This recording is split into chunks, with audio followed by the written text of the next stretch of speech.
प्रिय विद्यार्थियों नमस्ते। आपका आपके अपने YouTube चैनल में स्वागत है। मैं हूं डॉक्टर सत्य मुदिता स्नेही, असिस्टेंट प्रोफेसर संस्कृत। हमने गत वीडियो में कुमार संभवम का एक सामान्य परिचय देखा था, जिसमें 17 सर्गों तक की कथा थी। हमारे पाठ्यक्रम में कुमार संभवम का पंचम सर्ग है। कुमार संभवम के लेखक महाकवि कालिदास हैं। कालिदास की अन्य 7 रचनाएं हैं, यानी कि कुमार संभवम को मिलाकर 7 रचनाएं हैं और कुमार संभवम के अलावा 6 रचनाएं हैं। कुमार संभवम एक महाकाव्य है। इसमें 17 सर्ग हैं। 17 सर्गों में से पंचम सर्ग हमारे कोर्स में है। ये पंचम सर्ग बहुत ही महत्वपूर्ण है। चूँकि ये जो सर्ग है वह 5वां है, तो ये स्वाभाविक ही है कि इससे पहले की 4 सर्ग की कथा हमें जाननी पड़ेगी कि इसमें क्या था।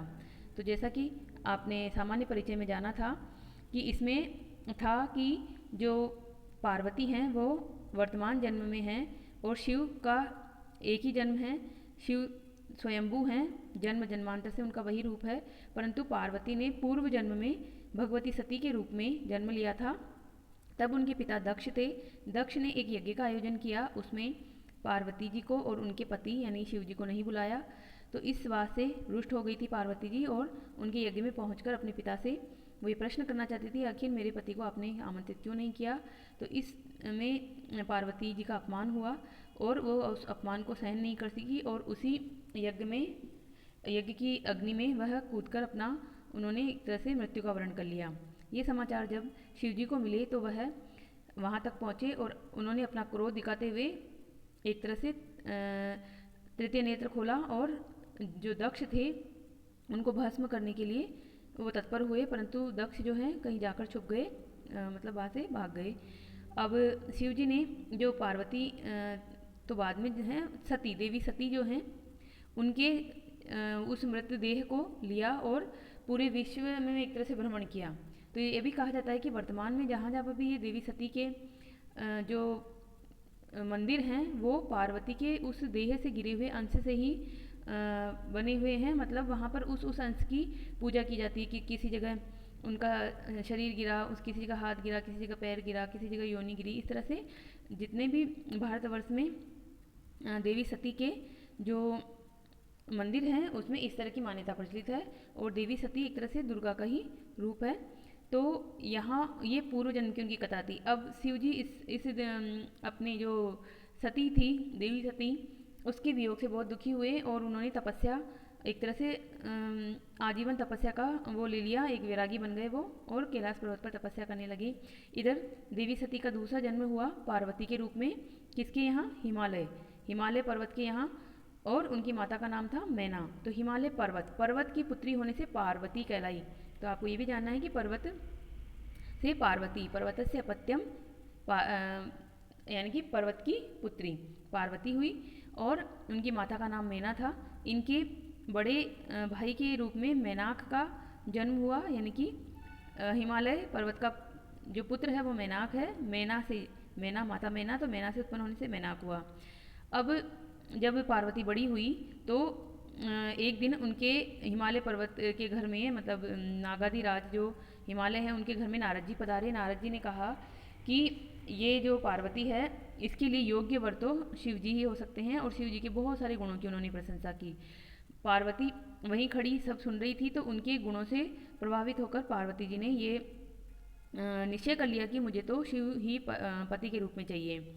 जब उन्होंने ये निश्चय किया तो उनके पिता को ये निश्चय बताया। पिता भी इस बात से सहमत हुए कि क्योंकि नारद जी ने ये भविष्यवाणी कर दी थी कि वही योग्य हैं और उन्हीं से उनकी शादी होगी। तो पिता इस बात से सहमत हो गए थे कि ठीक है, शिव जी से ही मेरी पुत्री की शादी होगी। परंतु शिव जी तो बैठे हैं तपस्या में, तो उन्होंने क्या किया, अपनी बेटी को आज्ञा दी कि तुम कैलाश पर्वत पर उनकी जो शिव जी हैं उनकी सेवा शुश्रूषा करने चले जाओ और उनका रोज़ जो है एक तरह से देखभाल करो।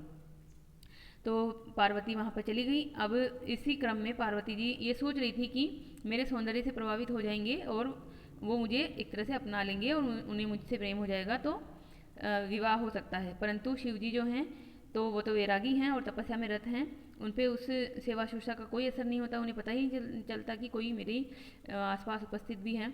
इस बात से जब इस बात की जानकारी होती है तो यहाँ दूसरी तरफ देखिए, देवासुर जो हैं उनका एक तरह से संघर्ष चलता रहता है देवताओं और असुरों में। तो एक तारक नाम का एक असुर, जिसको कहेंगे तारकासुर, वह है पृथ्वी पर और देवलोक पर, तो वो सबको आतंकित कर रहा है। और उसके बारे में ये वरदान उसने पाया हुआ है कि केवल शिव का पुत्र ही उन्हें मार सकेगा और कोई उसे नहीं मार सकेगा। अब शिव जी तो तपस्या में रत हैं, उनका विवाह करने का कोई इरादा नहीं है, तो पुत्र कैसे उत्पन्न हो। और इंद्र इत्यादियों को भी डर लगता है कि ये तारकासुर जो है हमारे स्वर्ग पर आक्रमण कर देगा, हमारा साम्राज्य छीन लेगा। तो वह ब्रह्मा जी के पास जाते हैं। ब्रह्मा जी कहते हैं कि शिव और पार्वती का विवाह करवाइए किसी भी प्रकार से, तब वो जो पुत्र उत्पन्न होगा वही इसको मारेगा। तो यही प्रयास करने के लिए इंद्र ने क्या किया, कामदेव को भेजा शिव जी की तपस्या को भंग करने के लिए, यानी कि उनमें काम भाव उत्पन्न करने के लिए, प्रेम भाव उत्पन्न करने के लिए। तो पहुँचे कामदेव शिव जी के सामने, यानी कि कैलाश पर्वत पर। अब उन्होंने अपनी जो तरह तरह के क्रियाएं हैं उनसे उनको रिझाना शुरू किया, अपने 5 बाण भी उन पर छोड़े, परंतु शिव जी पर प्रेम की भाव तो नहीं जागे उनमें, बल्कि क्रोध का भाव जागा। और उन्होंने अपना तृतीय नेत्र खोला और कामदेव को वहीं अपने सामने भस्मीभूत कर दिया, मतलब कि राख बना दिया। अब ये प्रकरण हुआ तो जब कामदेव की पत्नी हैं देवीरति, उन्होंने ये समाचार मिला तो वह मतलब रोई अपने पति की मृत्यु पर और आत्मदाह करने की, मतलब अपने आप को नष्ट करने की, आत्महत्या करने की उसने सोची। पर उसी समय आकाशवाणी होती है कि तुम आत्महत्या मत करो, तुम्हारे पति जो हैं वो शिव की कृपा से ही पुनः जीवित हो जाएंगे। तो इस प्रकार से चतुर्थ सर्ग तक ये आता है। चतुर्थ सर्ग में करुण रस है बहुत ज़्यादा, और ये जो रति हैं, जो कामदेव की पत्नी है, वो बहुत अधिक दुखी होती हैं, रोती हैं, करुण रस है। यहाँ तक चतुर्थ सर्ग की कथा है। अब आता है पंचम सर्ग। तो पंचम सर्ग का पहला श्लोक क्या है, उसमें यह है कि जब उन्होंने जलाते हुए देखा उसको, कामदेव को, अपने सामने ही, तो पार्वती सोचने लगी कि काम की जो मूर्ति हैं, जो कामदेव हैं, जो प्रेम के देवता हैं, उनका भी इन पर कोई असर नहीं हुआ शिव जी पर, तो मेरे सौंदर्य का इन पर क्या असर होगा, मेरे सौंदर्य से कहाँ से प्रभावित होंगे। तो वह अपने सौंदर्य की निंदा करने लगती है कि ये मेरा जो सौंदर्य है वो तो किसी काम का नहीं है, मुझे तो शिव जी को पति रूप में पाने के लिए कुछ कठोर, कुछ दूसरा निर्णय लेना पड़ेगा। तो वो तप करने की आज्ञा, मतलब तप करने का डिसीजन करती है, निश्चय करती है कि मुझे तो तपस्या करनी होगी, तभी मैं शिव जी को पति रूप में प्राप्त कर सकूंगी। तो इस तरह से वो वहाँ से लौट आती है अपने घर वापस, और अपने पिता से पुनः आज्ञा लेने आती है, और पिता से आज्ञा लेकर तपस्या के लिए वहीं पर जो कैलाश पर्वत है, मतलब जो हिमालय पर्वत है, उसी के एक हिस्से पर गौरी शिखर नाम की जगह पर वो तपस्या करती है। अपने राजसी सुख समृद्धि को, वस्त्रों को, सबको छोड़ देती है और घोर तपस्या करती है। तो तपस्या का किस तरह से क्रम है, ये इस जो कुमार संभव पंचम सर्ग है इसका पूर्वार्ध है। फिर मध्य में आता है कि ब्रह्मचारी आता है वहाँ पर, यानी कि शिव जी ब्रह्मचारी का रूप लेकर आते हैं और वो परीक्षा लेने की कोशिश करते हैं पार्वती की। परीक्षा के क्रम में वो शिव की निंदा करते हैं। पार्वती प्रत्येक निंदा का बिल्कुल सटीक जवाब देती है, और इस जवाब से प्रसन्न हो जाते हैं शिव जी, और शिव जी अपने आप को एक तरह से पार्वती को समर्पित कर देते हैं, और ये कहते हैं कि आज से मैं तुम्हारी तपस्या के द्वारा खरीदा गया दास हुआ। और इस तरह से यहाँ पंचम सर्ग में है। और फिर आगे के सर्गों में था कि शिव जी का और पार्वती जी का विवाह होता है, वो अन्य अन्य जगह पर्वतों पर भ्रमण करते हैं, कार्तिकेय की उत्पत्ति होती है, और देवासुर संग्राम होता है, और कार्तिकेय जो हैं वो उसको मार देते हैं तारकासुर को, और सबको आतंक से मुक्ति मिल जाती है। ये कथा है। तो अब हम देखते हैं पंचम सर्ग। तो कुमार संभवम का पंचम सर्ग अनेक दृष्टियों से उत्तम माना जाता है। अब देखो, कुमार संभवम, कुमार मतलब कुमार कार्तिकेय यानी बालक, बच्चा, और संभव यानी उत्पत्ति, उसका जन्म होना। तो यहाँ पर संभव शब्द जो है वो विशेष प्रयोजन से रखा गया है, यानी कि कोई साधारण बच्चा नहीं है, बल्कि ये शिव और पार्वती के रूप में जन्मा हुआ बालक है, पर जन्म उसका साधारण क्रिया से दिखाया गया है, जैसे स्त्री पुरुष किसी भी व्यक्ति के पुत्र उत्पन्न होता है उसी रूप में है। तो पंचम सर्ग बहुत ही महत्वपूर्ण है, क्योंकि ये पंचम सर्ग है, इसलिए इसमें पहला जो श्लोक होगा वो मंगलाचरण तो हो नहीं सकता। मंगलाचरण तो तब होता है जब किसी ग्रंथ की शुरुआत ही होती है। तो पंचम सर्ग का पहला श्लोक मंगलाचरण नहीं है। इसका क्या कारण है कि वहाँ पर वो 5वां सर्ग है। अगर प्रथम सर्ग की शुरुआत होती, प्रथम सर्ग होता, तो उसमें मंगलाचरण होता। तो इस सर्ग की कथा आरंभ होती है, कहाँ से आरंभ होती है? पति रूप में शिव की प्राप्ति के लिए पार्वती की तपस्या से इसकी शुरुआत होती है। जब अपने सामने ही शिव के द्वारा कामदेव का दहन देखकर पार्वती मनोरथ प्राप्ति के विषय में बन जाती है और अपने सौंदर्य की क्या करती है, वो निंदा करने लगती है कि मेरा सौंदर्य तो कोई फल देने वाला नहीं है। तो तब वह पुनः साहस करके अपने मनोरथ को सफल करने के लिए सोचती है कि मुझे तो करना पड़ेगा, क्या, तपस्या करनी पड़ेगी। तो अब देखिए जो पहला श्लोक है वो मैं आपके लिए पढ़ देती हूँ, क्योंकि श्लोक जो है वो वंशस्थ छंद में है और ये जो पंचम सर्ग है इसमें कुल 86 श्लोक हैं, तो हमें पूरे पढ़ने हैं, परंतु आप आज जो है परिचयात्मक इसका सारांश जानेंगे। तो इसमें देखिए पहला श्लोक क्या है। तथा समक्षं दहता मनोभवं पिनाकिनाभग्निमनोरथा सती निनिन्दरूपं हृदयेन पार्वती प्रियेषु सौभाग्यफला हि चारुता, प्रियेषु सौभाग्यफला हि चारुता। इसमें नीचे वाली जो लाइन है सबसे अंतिम पंक्ति वो क्या कहती है कि प्रिय के विषय में सुंदरता सौभाग्य का फल देने वाली होती है, यानी कि आपका सौंदर्य तब साकार होगा, तब वो आपके लिए फलदायी होगा जब आप अपने प्रियतम को रिझा सकें, उनको मना सकें, उनको प्राप्त कर सकें। तो सौंदर्य तो अब शिव जी को रिझा नहीं सकता, तो पार्वती तपस्या करने का फैसला करती है और अपने मनोरथ की प्राप्ति का एकमात्र साधन जो है वो तपस्या को ही मानती है। इसके लिए क्या करती है कि माता और पिता दोनों के पास पुनः पहुंचकर कहती है कि मुझे तपस्या करनी है शिव जी को पति रूप में प्राप्त करने के लिए।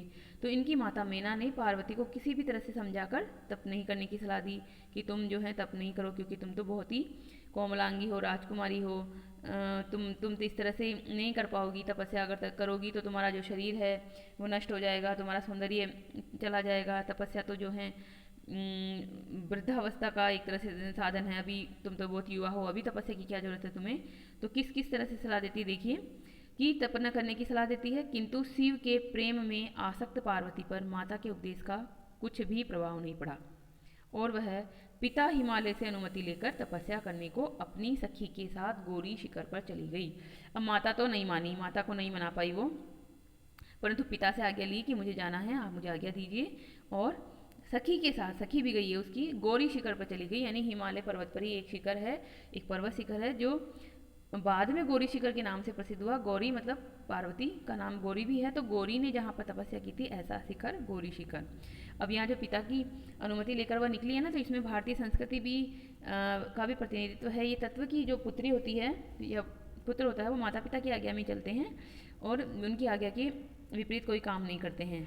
तो इस प्रकार से यह है, और ये इसकी पार्वती की चारित्रिक विशेषता में भी आएगी कि वो माता पिता को महत्व देती है और माता पिता की आज्ञा के बिना कुछ नहीं करना चाहती। माता को नहीं मना पाई तो पिता से उन्होंने आज्ञा ली। अब क्या हुआ कि वहाँ पर पार्वती तपस्या काल में क्या क्या करती है, क्योंकि पहले तो उन्होंने रेशमी वस्त्र पहन रखे थे, तो अब उन्हें वल्कल पहना। वल्कल क्या होता है?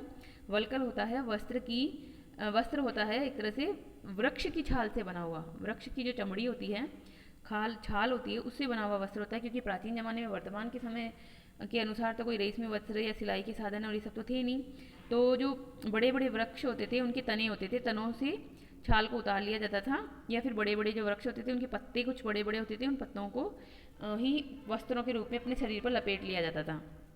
उसको कहा जाता है वल्कल। वल्क यानी त्वचा, वृक्ष की त्वचा, और उससे बना हुआ वस्त्र वल्कल।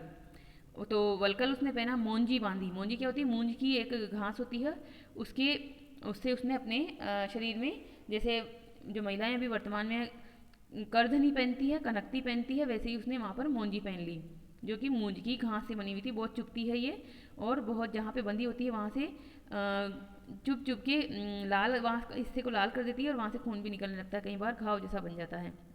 और उसने जटाएं रखी। मतलब जटाएं रखने का क्या मतलब है कि पहले तो वो बहुत अच्छे से अपने आप को सजाती संवारती थी, और अब क्या है कि नहाना धोना सब भूल गई है और अपना श्रृंगार करना सब भूल गई है, बल्कि तपस्या में बिल्कुल रत है। तो उसकी जटाएं बन गई है बालों की, जो पहले सुंदर बाल थे वो अब जटाओं में बदल गए हैं। वहाँ पर उसकी विलास चेष्टा तथा चंचल दृष्टि तो एकदम लुप्त हो गई है। अब देखिए वो बिल्कुल युवती है, युवा महिला है, तो उसमें कुछ चेष्टाएं भी होती है, कुछ चंचलता भी होती है, पर जो वो तपस्या कर रही है तो उसकी सारी चंचलता चली गई है, चंचल दृष्टि, बिल्कुल वो निश्चल होकर तपस्या में लीन है। आश्रम में इसने अपने हाथों से जंगली धान खिलाकर हरिणों का इतना विश्वास प्राप्त कर लिया था कि वे उसके पास बैठ जाते थे और वह उनके नेत्रों की ओर सखी के नेत्रों की विशालता नापा करती थी। अब देखो, इतनी बड़ी लाइन को समझने से पहले आपको इसमें कालिदास का प्रकृति चित्रण देखना पड़ेगा।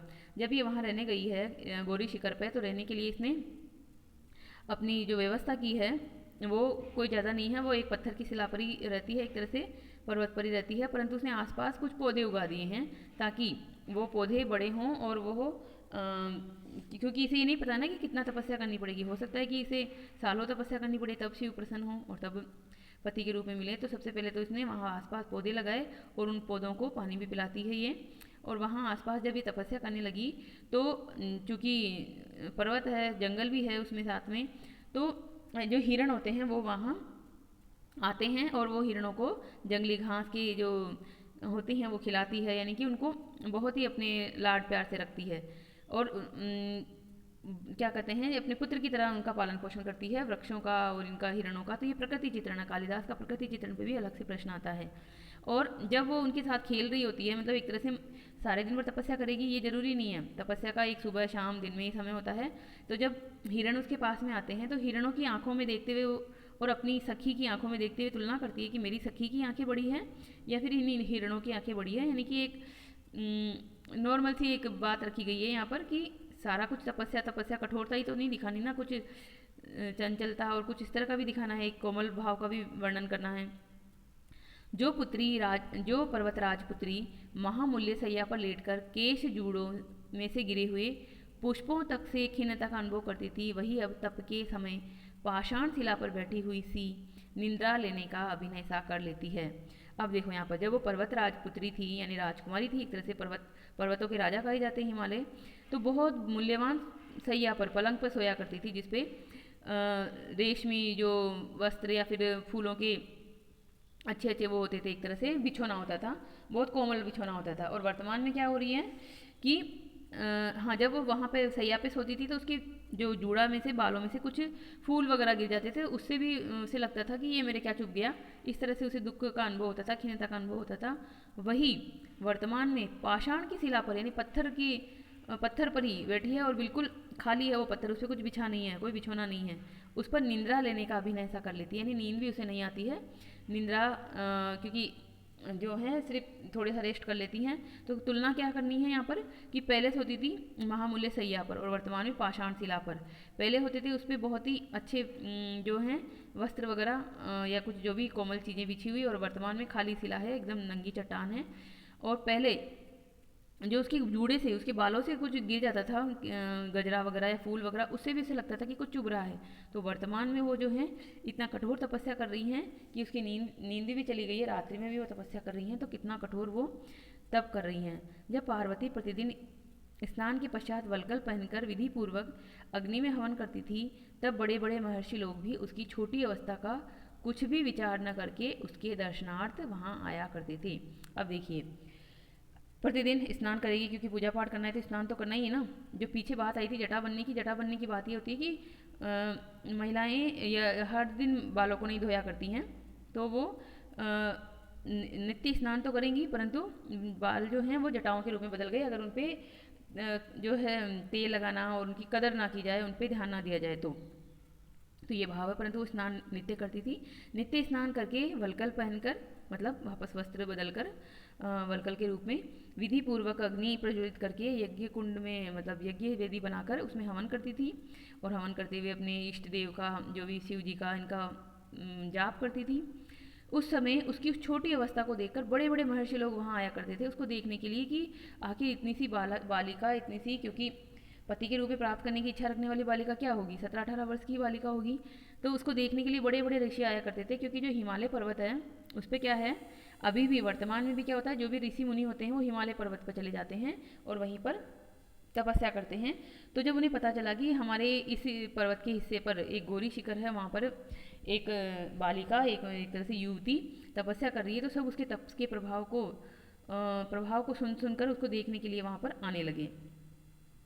तो इस संदर्भ में यहाँ पर एक सूक्ति भी है कि जो तप होता है उसमें आयु नहीं देखी जाती है, यानी कि वय उसमें नहीं होता है, परंतु व्यक्ति का जो प्रभाव होता है कार्य के प्रति वही उसमें देखा जाता है। तो न धर्म वृद्धेषु वयः समीक्षति, धर्म वृद्धों में वय नहीं देखा जाता है, यानी आयु कोई मायने नहीं रखती। कोई भी व्यक्ति अपने आत्मबल के आधार पर तपस्या करके बड़ा बन सकता है। तपस्या के प्रभाव से वहाँ पर परस्पर स्वाभाविक शत्रुता वाले प्राणियों में वेरभाव तक न रहा, जिससे वह तपोवन महान पावन बन गया। अब देखिए तपस्या का प्रभाव हो रहा है उसका। तो जैसे कहते हैं ना कि यज्ञ करना चाहिए, क्योंकि यज्ञ में जब हम हवन सामग्री डालते हैं तो उससे जो धुआं बाहर निकलता है उससे पूरा वातावरण पवित्र होता है, बैक्टीरिया वायरस ये सब मर जाते हैं। तो उसी तरह से उसके जो ये तपस्या का प्रभाव है उससे क्या हो रहा है कि वहाँ पर जो पारस्परिक शत्रुता वाले जीव जंतु है, जैसे कि पारस्परिक शत्रुता किसकी होती है, चूहे बिल्ली की, सांप नेवले की, या शेर की और हिरण की, इस तरह की, तो वो शत्रुता छोड़ चुके हैं, यानी कि वो वहाँ आराम से विचरण कर रहे हैं। एक तरफ जो है वो हिरण हो सकता है, एक तरफ शियार हो सकता है, शेर भी हो सकता है, सांप भी हो सकता है, नेवला भी हो सकता है। तो पारस्परिक शत्रुता वाले जो प्राणी हैं वह उसके तपस्या के प्रभाव की वजह से शत्रुता भूल गए हैं। इस प्रकार वह तपोवन जो है महान पवित्र तपोवन बन गया है, यानी कि अब तक तो वो एक तरह से शिखर ही था, उस पर उसने तपस्या शुरू की और उस कालांतर बीत गए, तपस्या करती जा रही है वो, और इस तरह से उसकी तपस्या का प्रभाव स्पष्ट वहाँ दृष्टिगोचर हो रहा है। अब देखिए कि आखिर पार्वती तपस्या का लेवल कितना रखती है, मतलब वह क्या पाना चाहती है और क्या पाने के लिए उसे कितनी कठोर तपस्या करनी है। ये आपको पता ही है कि वह शिव जी को पति रूप में पाना चाहती है। शिव जी जो कि कामदेव को भस्म कर चुके हैं और उस पर उनकी तपस्या को भंग नहीं कर पाए, मतलब कामदेव, तो ये वो जान चुकी थी। अब तपस्या कर रही है, वो अपने सौंदर्य को मान चुकी है कि सौंदर्य मुझे कुछ नहीं दे सकता, तो तपस्या करने लगी। अब साधारण तपस्या से भी कुछ नहीं हो रहा, कुछ मतलब शिव जी प्रकट ही नहीं हो रही, तपस्या का कोई फल ही नहीं हुआ, तो वो साधारण तपस्या से अपना मनोरथ सिद्ध होता हुआ न देखकर क्या किया उसने, बहुत कठोर तपस्या करने का निर्णय लिया। तो आपकी स्क्रीन पे ये लिखा हुआ है कि जब पार्वती को इस साधारण तप से आत्म मनोरथ सिद्ध होता हुआ प्रतीत नहीं हुआ तो वह और भी बड़ी कठोर तपस्या में प्रवृत्त हो गई। अब देखिए कठोर तपस्या क्या है, ये आपके एग्जाम में प्रश्न आ सकता है कि पंचांगनी तपस्या क्या होती है, या फिर उसकी कठोर तपस्या किस प्रकार की थी पार्वती की। तो ग्रीष्म काल और वर्षा काल और शीतकाल, 3 प्रकार के काल होते हैं। तो ग्रीष्म काल में पंचांगनी तप करने लगी। अब देखिए ग्रीष्म काल, पहले ही गर्मी है, सूर्य देव बहुत तेज प्रकट होते हैं गर्मी में, और उसके बाद पंचाग्नि, पंच अग्नि, 5 प्रकार की अग्नियों से किया जाने वाला तप कहलाता है पंचाग्नि तप। अब कैसा होता है ये, जैसे कि बीच में खड़ी है या बैठी है पार्वती, खड़ी है, यहाँ पे बैठने का नहीं है, खड़ी है, और 4 दिशाओं में उसके 4 प्रकार की अग्नियाँ उसने प्रज्वलित कर ली हैं, और वो अपनी जो नेत्र हैं यानी चेहरा है उसको सूर्य पे एकटक आंखें टका ली है, और एकटक वो सूर्य को देख रही है, यानी कि 5वीं अग्नि हुई सूर्य। तो 4 प्रकार से चारों दिशाओं में अग्नि जला करके खड़ी होकर के अपनी आँखों को एकटक सूर्य पर ही लगाते हुए वह तप कर रही है। ये ग्रीष्म काल में, गर्मी की अवस्था में देखिए आपकी गर्मी की अवस्था में सूर्य को एकटक देखना, चकाचौंध कर देने वाली उसकी रोशनी, और चारों तरफ आपकी अग्नि जल रही है और आप बीच में खड़े हो, तो ये है तपस्या का एक तरह से कठोरतम रूप। अब आया ग्रीष्म काल में उसने ऐसा किया। अब वर्षा काल आया, प्रावट काल, प्रावट काल मतलब वर्षा काल। वर्षा काल में क्या हो रहा है कि वर्षा हो रही है, उस समय बहुत तेज तेज हवाएं चल रही है, तो वायु के साथ गिरने वाली वर्षा में शिला तल पर वह बैठी हुई ही रात्रि बिताने लगी। यानी कि ऐसा नहीं है कि वर्षा हो रही तो जाके अपनी कुटिया में या झोपड़ी में या कहीं गुफा में छुप जाए, बल्कि तेज वर्षा में, बहुत तेज वायु वाली जो वर्षा है, झंझावात है, इससे तूफान वाली जो वर्षा है, उसमें अपनी शिला पर ही बैठी हो, यानी कि उस पर्वत की चोटी पर जो शिला है उस पर ही बैठी है, और रात्रियाँ भी दिन रात उसके ऐसे ही बीत रहे हैं, यानी दिन हो चाहे रात हो, वो तपस्या बिल्कुल नहीं छोड़ रही है, वर्षा हो चाहे सर्दी हो चाहे गर्मी हो। तो वर्षा में उसने ये किया। अब शीतकाल आया, शीतकाल में उसने क्या किया कि रात्रि में तो वह जल में खड़ी रहकर उपासना करने लगी थी। शीतकाल सर्दी का समय और रात्रि का समय जल में खड़ी होकर तपस्या कर रही है, उपासना कर रही है शिव जी की। तो ये भी एक तरह से तप की पराकाष्ठा है कि दिन में तो वैसे ही सर्दियों में जो है धूप रहती है तो ठीक है चलो, पर रात्रि के समय जब धूप भी नहीं रहती उस समय ठंडे पानी में, बर्फीले पानी में वो खड़ी है, और हिमालय पर्वत है तो ज़रूर वहाँ पर कोई झील होगी, कुछ होगा, तो कोई बर्फीला पानी ही होगा बहुत ज़्यादा, तो इतनी कठोर तपस्या वह कर रही है। फिर देखिए कि इस प्रकार से उसके तप का समय है, ये काल है तपह काल। तो उस तपह काल में उसने अन्न जल का भी अब त्याग कर दिया है और वृक्षों के सूखे पर्ण खाना भी उसने छोड़ दिया है। पर्ण यानी पत्ते। पर्ण परित्याग के कारण ही लोग इसे अब अपर्णा भी कहने लगे हैं। अपर्णा, देखो पर्ण यानी पत्ता और पत्ता मतलब पेड़ का पत्ता, और अपर्णा यानी कि जिस जो पर्ण भी नहीं खाती है। तो यहाँ पर पर्ण का स्त्रीलिंग से हुआ पर्णा और अपर्णा। तो अपर्णा जिसका भी नाम होता है वो जान ले हैं बालिकाएं कि ये पार्वती का पर्यायवाची नाम है, और ये उस स्थिति में उनका नामकरण किया गया था जब वह पत्ते भी खाना छोड़ चुकी थी। पत्ते भी खाना छोड़ चुकी का क्या मतलब है कि उन्होंने अंजल तो त्याग ही दिया था तपस्या करने के लिए, और पेड़ के कुछ स्वाभाविक रूप से गिरने वाले पत्ते थे, सूख कर नीचे गिर जाते थे, तो उनको भी खाकर, जैसे हम अभी कोई होता है सांगरी होती है या कुछ पेड़ पौधे ऐसे होते हैं जिनसे हम सब्जियां बनाते हैं, तो वो अपने आप स्वाभाविक रूप से गिरें तो उनको उठाकर जो खाए जाने वाले पत्ते होते हैं उनको खा सके। तो ऐसा भी उसने छोड़ दिया था, वो भी नहीं खाती थी, वो अंजल त्याग चुकी थी, और स्वेच्छा से मिले हुए जो खाने योग्य पर्ण थे, पत्ते थे, वो भी वो नहीं खाती थी, इसलिए उनका नाम अपर्णा हुआ। अब क्या होता है, इस तरह से वो तपस्या करने लगती है, तो ब्रह्मचारी के वेश में शिवजी वहाँ आते हैं और उसकी परीक्षा लेने के लिए वह तत्पर हो जाते हैं कि इसकी परीक्षा लेनी है। तो एक दिन कोई ब्राह्मण पटु ब्रह्मचारी उनके पास आया उसकी परीक्षा के लिए। ब्रह्मचारी वेशधारी शिव ही वहाँ आए थे, यानी कि शिव जी ही ब्रह्मचारी का वेश करके आए थे। अब पार्वती ने उनका यथोचित सत्कार किया, क्योंकि कोई उसके तपोवन में आया है तो सत्कार तो करना ही है। कुछ क्षण में विश्राम दूर कर ब्रह्मचारी ने सर्वप्रथम पार्वती से उसके स्वास्थ्य के विषय में प्रश्न किया। अब थोड़ा सा विश्राम कर लिया उसने, किन्होंने, जो ब्रह्मचारी आए हैं उन्होंने, जो शिव जी ही हैं एक तरह से, परंतु रूप बदल के वो आए हैं, तो उन्होंने विश्राम किया, थोड़ा सा उनका स्वागत सत्कार ग्रहण किया, और उसके बाद में स्वास्थ्य के विषय में पूछा कि क्या तुम ठीक हो सब कुछ, क्योंकि वो बड़े उम्र के बन के आए हैं वहाँ पर, और उसको समझाया उस तरह से कि तुम्हारा शरीर वगैरह ठीक है। और क्या कहा उन्होंने, शरीरम आद्यम खलु धर्म साधनम। खलु यानी निश्चित रूप से, शरीरम यानी शरीर ही, आद्यम यानी सबसे पहला, धर्म साधनम धर्म का साधन है। क्योंकि उसने क्या किया था, खाना पीना छोड़ दिया था, बिल्कुल सूख रही थी, इस तरह से शरीर को बहुत तपाकर एक तरह से कष्ट में डालकर वह तपस्या कर रही थी। तो वो ब्रह्मचारी एक तरह से क्या थे, बड़े बड़े जो ऋषि हैं उस रूप में आए थे उसके पास समझाने के लिए। तो उसको पूछने लगे तुम कि तुम शरीर को कष्ट मत दो, क्योंकि शरीर ही धर्म का सबसे पहला साधन है।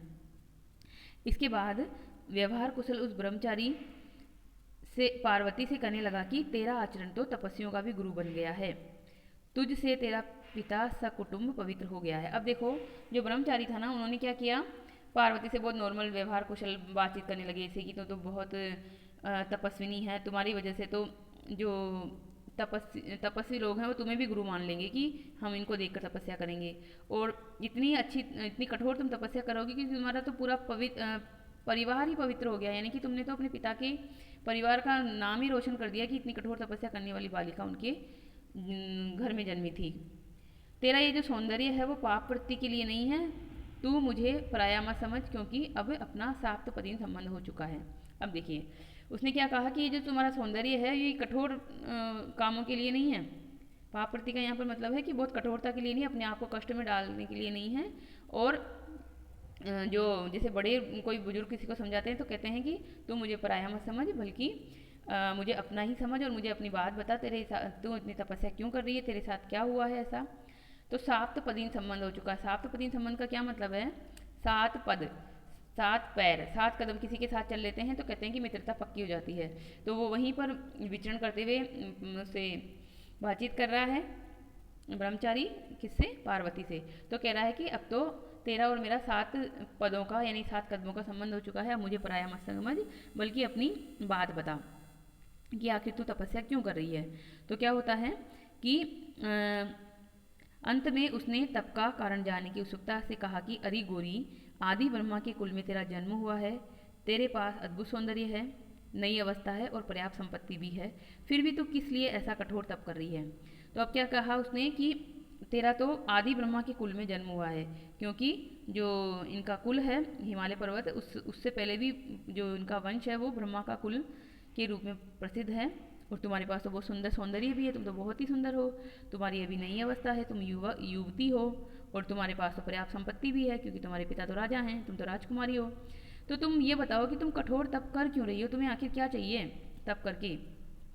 और ऐसा भी नहीं है कि तुम पिता के घर से रूठ कर आ गई हो और इसलिए तुम तपस्या कर रही हो, यानी कि रूठी हुई बालिका भी तुम नहीं हो। और ये भी नहीं है कि तुम पर कोई अत्याचार कर रहा था तो उस अत्याचार के बदला लेने के लिए, प्रतिकार करने के लिए तुम तपस्या कर रही हो, क्योंकि तुझ पर कोई बलात्कार करना चाहता हो, ये भी संभव नहीं है, क्योंकि सर्प की मणि छीनने का साहस तो कोई कर ही नहीं सकता। सर्प है, उसके पास मणि है, यानी कि पार्वती है, उसके पास मणि है अर्थात उसका सौंदर्य है। उस सौंदर्य पे किसी ने प्रहार किया हो, किसी ने बलात्कार करने का प्रयास किया हो, उसका शील या आत्मसम्मान भंग करने का प्रयास किया हो, ऐसा भी नहीं हो सकता, क्योंकि तुम तो पहले ही एक तरह से बहुत वो हो, सर्प की भांति बहुत हिम्मत वाली हो। स्वर्ग की कामना से भी तेरा तप करना भी व्यर्थ है, क्योंकि तेरे पिता हिमालय का पर्वत प्रदेश तो देवभूमि ही है। तो अब कुछ लोग तपस्या क्यों करते हैं कि उन्हें मिल जाए क्या, स्वर्ग मिल जाए। तो तुझे तो वो भी नहीं चाहिए, क्यों, क्योंकि तेरे पिता जो हिमालय हैं उनका तो पूरा ये प्रदेश ही देवभूमि है, क्योंकि ये माना जाता है कि हिमालय पर्वत पर ही विभिन्न देवताओं का वास है और हिमालय पर्वत पर ही अन्य जो ऋषि मुनि हैं वो तपस्या करने के लिए आते हैं। यानी हिमालय पर्वत तो एक तरह से स्वर्ग के समान ही है, वहाँ सारे देवता रहते हैं। तू किसी को पति के रूप में प्राप्त करने के लिए तप कर रही हो तो यह भी संभव नहीं है, क्योंकि रत्न को ढूंढते हुए लोग स्वतः उसके पास चले आते हैं, वह रत्न स्वयं किसी के पास जाने का यत्न नहीं करता। अब क्या कहना चाह रहे हैं कि ऐसा भी नहीं है कि तुम पति को किसी व्यक्ति को पति के रूप में प्राप्त करने के लिए तपस्या कर रही हो, क्योंकि तुम तो एक रत्न के समान हो, तुम्हें किसी को खोजने की आवश्यकता नहीं है, अपितु तुम्हें खोजता हुआ कोई व्यक्ति स्वतः ही आ जाएगा और तुम जो है क्या करोगी, उसे अपने आराम से अपने सौंदर्य से प्रभावित कर लोगी और वो तुम्हें अपना लेगा आराम से। तो ये बात सुनकर क्या होता है, पति की बात, पति मतलब अपने भावी पति जो होने वाले पति है ना उसके शिव जी, उनके बारे में सुनकर पार्वती ने दुख का दीर्घ निश्वास भरा, यानी बहुत दुखी हुई कि हाँ मतलब मुझे खोजता हुआ कोई आएगा, वो तो मैं तो इतनी तपस्या कर रही हूँ, कोई आया तो है नहीं अभी तक। तो इस तरह से दुख का निश्वास उसने भरा, जिससे उसका हार्दिक भाव उन ब्रह्मचारी ने जान लिया कि आखिर ये कहना क्या चाहती हैं। कहना क्या चाहती है, यानी कि ये कहना चाहती है कि आएगा, कुछ नहीं आएगा मेरे को चाहने वाला, बल्कि मुझे तो तपस्या करनी पड़ेगी और तपस्या जारी रखनी पड़ेगी। तब उसने खुद ही, ब्रह्मचारी ने उसके भाव जान लिए और कहा, अवश्य ही वह तेरा इच्छित युवक कठोर हृदय वाला है, जो तेरी इस दुरावस्था को देखकर भी स्वयं को तेरे सम्मुख उपस्थित नहीं करता है। यानी कि जो बात पार्वती कहना चाहती थी कि मैं तो तपस्या कर रही हूँ परंतु उन पर तो कुछ असर ही नहीं हो रहा, वो तो आ ही नहीं रहे, तो खुद ही ब्रह्मचारी ने कह दिया कि जरूर वो तुम्हारा जो इच्छित युवक है बहुत ही कठोर हृदय वाला होगा और तेरी दुर्वस्था को देखकर भी उसका मन नहीं पसीज रहा है, वो अपने आप को प्रकट नहीं कर रहा है, यानी तुम्हारे पास नहीं आ रहा है। इस प्रकार से कहते हुए वो क्या कहता है कि खैर अब तू कब तक तपस्या करेगी, बहुत हुआ तपस्या, मैंने भी बहुत सारा तप किया है, क्योंकि खुद ब्रह्मचारी है ना, तो ब्रह्मचारी है, उम्र में भी उससे बड़े रूप में वो अपने आप का वेश बदल कर आए हैं, तो मैंने भी बहुत तप किया है, तो मेरे तप का आधा हिस्सा ले ले, आधा भाग ले ले मेरे पुण्य का, और उस फल से तू अपने इच्छित पति को प्राप्त कर ले, यानी कर सकती हो, किंतु मुझे यह तो बता दे कि तू किसे पति के रूप में प्राप्त करना चाहती है। कैसे उसने भरोसा जीता ब्रह्मचारी ने पार्वती का कि मैंने भी तप किया है, मेरा आधा तप तुम्हें मिल जाए और तुम अपने इच्छित पति को प्राप्त कर लो, पर तुम बताओ तो सही आखिर तुम्हारा होने वाला पति कैसा है, तुम किसे पति बनाना चाहती हो। तो इस प्रकार से कहती है, और ये कहने के लिए वो अपनी सखी की ओर इशारा करती है कि इनको बताओ कि मैं कैसा पति चाहती हूँ। तो ये जो घटनाक्रम है हम कल पढ़ेंगे, क्योंकि आज ज़्यादा बड़ा हो जाएगा हमारा वीडियो। तो देखते हैं कि कल किस तरह से वो जवाब देती है उसकी सखी कि कैसा पति इनको चाहिए, और फिर किस तरह से इनके आपस में सवाल जवाब होते हैं ब्रह्मचारी के और पार्वती के। तो तब तक के लिए आप इस वीडियो को अच्छे से देखेंगे, अपनी कॉपी और नोट जो पेन है लेकर बैठेंगे और जितना पढ़ाया उसको लिखेंगे, और इसी तरह से लिखेंगे कथा पंचम सर्ग सारांश पार्वती की तपस्या, फिर पार्वती की तपस्या हेडिंग लगा के आज जितना पढ़ाया है वहाँ तक लिख लेंगे। और कल हम पढ़ेंगे कि ब्रह्मचारी ने किस तरह से शिव की बारे में कहा, या ब्रह्मचारी प्रसंग हम पढ़ेंगे। तो तब तक के लिए आपसे मतलब विदा चाहती हूँ, पर विदा चाहने से पहले मेरा आपसे एक निवेदन है कि अगर आप पहली बार इस चैनल पर आए हैं तो चैनल को सब्सक्राइब कर लीजिए, बेल आइकन को दबाकर ऑल शब्द पर क्लिक करेंगे तो आपको सारे नोटिफिकेशन तुरंत मिल जाएंगे। और अगर आपको ये वीडियो अच्छा लगा तो लाइक कर दीजिए और इस ज्ञान राशि को अन्य तक पहुँचाइए, इसके लिए इसको शेयर और फॉरवर्ड कर दीजिए। अगर आपका किसी भी तरह का कोई सुझाव है तो कमेंट बॉक्स में अवश्य लिखें, हम आपके अमूल्य सुझावों का स्वागत करते हैं। और जो चैनल है उस पर प्लेलिस्ट भी बनाई हुई है, तो प्लेलिस्ट पे देखिए आपको बहुत सारा मैटर मिलेगा।